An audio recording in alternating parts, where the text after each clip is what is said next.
Il pourrait s'agir d'un missile intercontinental d'une puissance inédite en Corée du Nord.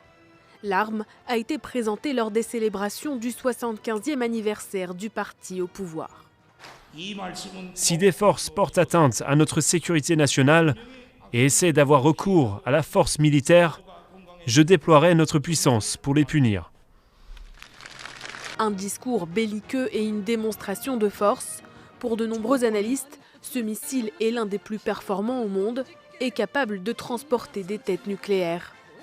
Depuis 2017, aucun nouveau missile n'avait été présenté par la Corée du Nord et la rencontre historique avec Donald Trump l'année suivante avait fait naître la perspective d'une désescalade dans la course à l'armement. Les États-Unis ont réagi à ces images par voie de communiqué.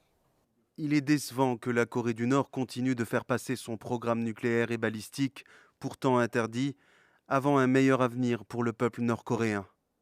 Kim Jong-un a reconnu dans son discours avoir failli à ses promesses d'un renouveau économique en accusant les sanctions internationales et l'impasse des négociations avec Donald Trump. Devant un public sans masque, il a en revanche salué une prouesse de son pays. Selon lui, aucun cas de coronavirus n'a été enregistré. Une affirmation remise en doute par de nombreux observateurs. Contrairement aux années précédentes, aucun média étranger n'a été invité à assister au défilé et de nombreuses ambassades dans le pays ont été fermées.